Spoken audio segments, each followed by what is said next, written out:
keeps calling the Mueller investigation a witch hunt. Would you describe it that way? I don't know how I would describe it, but I don't consider it a very smooth operation. And as a libertarian, I can be pretty independent-minded rather than siding with, say, the Republicans against the Democrats. But for some reason, I think the aggressiveness to get Trump is probably a little extreme without knowing all the details of what went on. I think it looks like a little bit of sour grapes going on. And it gets so messy, I can't keep up with all the players. But one thing is, I'm not too excited about these special prosecutors. Watergate wasn't the best deal in the world for the country, and I think this one is out of control, and it looks like it's a real mixed bag on what's going to happen with it. Do you think the president should sit down and be interviewed by Mueller? I wouldn't think so. I mean, about everybody who had advised him said that he should not do it, and I would tend to agree with that. You know, Larry, I think it would be okay to sit down and talk with these guys if the prosecutors and the people who are pushing the case against you, if they were under oath.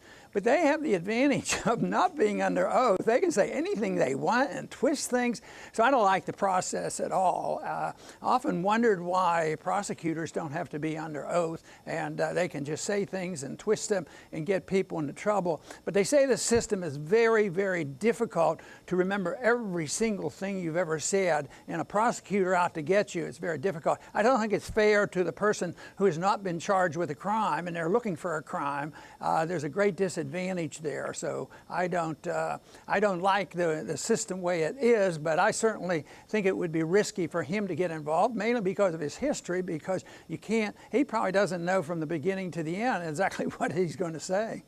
After repeatedly saying that he'd oppose former CIA Chief Michael Pompeo as Secretary of State, your son, Senator Rand Paul, voted to confirm him. Were you surprised at that? Did you talk to him about it? No, I don't talk to him about what he does. He has his reasons, and they're never easy. I've been there. And he certainly had a lot of criticism about him. He's still concerned. He's still concerned about who's going to run the CIA. But I personally haven't talked to him. But I think that, you know, that at least he called attention to some of the shortcomings. But it's pretty difficult to fight something where everybody's ganged up against you and you know you can't win the fight. So you have to play your cards the best you can. But I think he's done a good job in pointing out some of the problems and shortcomings.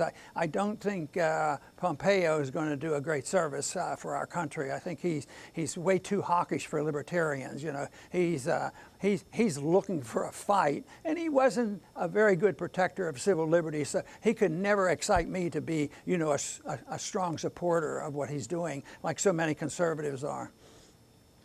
Okay, you mentioned the CIA. Gina Haspel is scheduled to appear before the Senate Intelligence Committee this week. Apparently there's a lot of controversy surrounding her. What do you think of that nomination? Well, I think it's horrible because I think she truly was involved, you know, with the torture. I think, matter of fact, I'm cynical enough to think that it's probably still going on. You know, although Obama tried to do less of it, and probably is, but I think they're more cautious.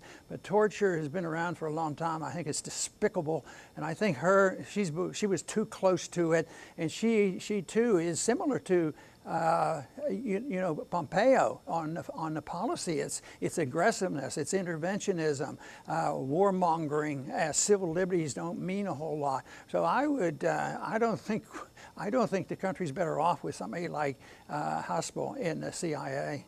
Matter of fact, there are many of us who believe that the whole nature of the CIA, this whole idea of secret government, where they can get involved in the overthrow of governments, and a matter of fact, I believe assassinations in this country.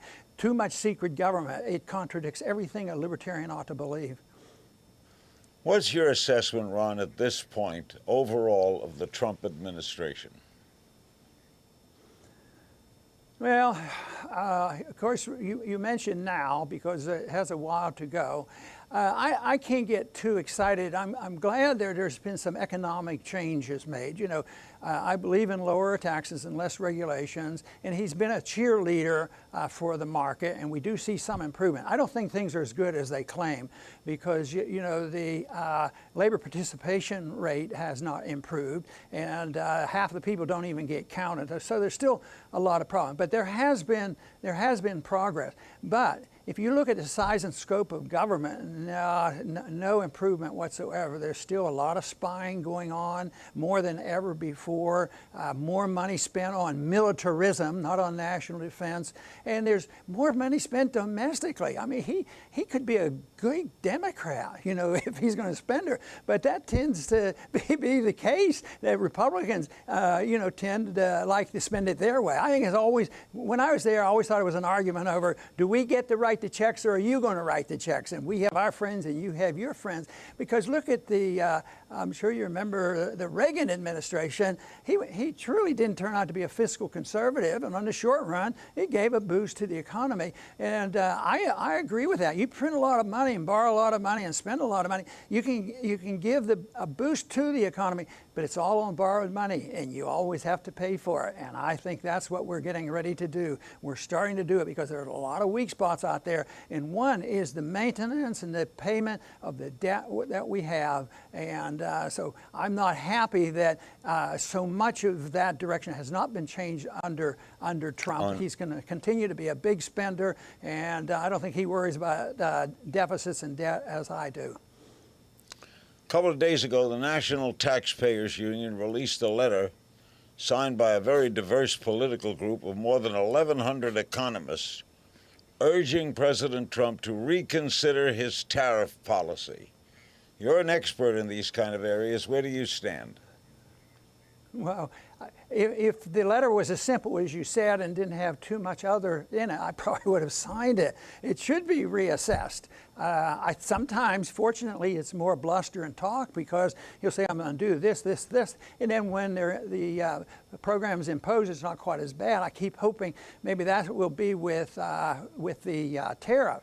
But tariffs are a reaction to the fact that goods are too cheap and people are getting such a good deal. They want to raise the prices. They do that by having protectionism, which is a tax. So I've never thought that it was a good idea to assume that the products we buy are too cheap, nor should we challenge the notion that we should have the right to buy where we want to buy. In a free society, that's what we should do.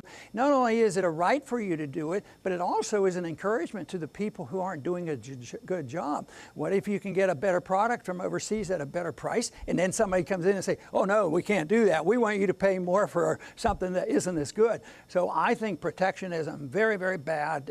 And you know, 20, 30 years ago, I thought it was a long time ago settled on this, that, you know, that most economists said we shouldn't have these tariffs. But I think the fact that he's getting a lot of attention on this and making so-called progress on what he's talking about means that the economy, people are recognizing weaknesses in the economy, and when they're there, they sometimes resort to things just off the handle. Oh, we'll put on tariffs and we'll protect ourselves and that will solve our problems, and they won't look to the basic problem of how the economy is operating and how the monetary system works and how much debt we pay and what's going to happen when the market tells you the interest rates are going up. See, that is a big deal that they have to deal with, and interest rates have started up. So if you ignore the problem and say we need protectionism, which makes the problems worse, then obviously I believe we're going in the wrong direction. Paul Ryan is leaving the House and the speakership. How do you assess his role as Speaker? Mediocre at best, typical, routine.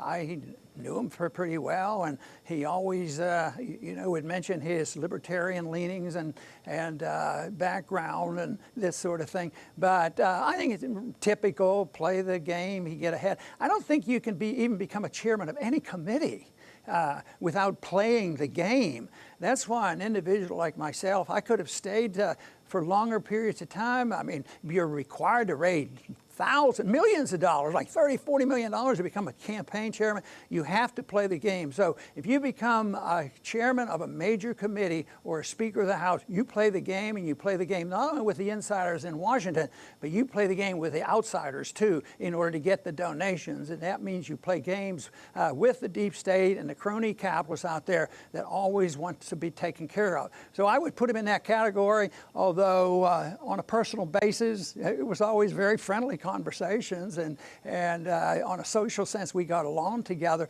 But I don't think he improved anything at all, and I don't see that on the horizon in the near future. Matter of fact, even changing parties, everybody concentrates now we have to get rid of these Republicans, get rid of Trump, and then we're doing well. That's what was said when we had Obama. They switch parties, they distract from the real problems, they distract from our presence around the world, distract from the runaway spending and the deficits and the problems with the Federal Reserve and the interest rates going up, the unfunded liabilities. They don't talk about that. Civil liberties, do they really care about privacy?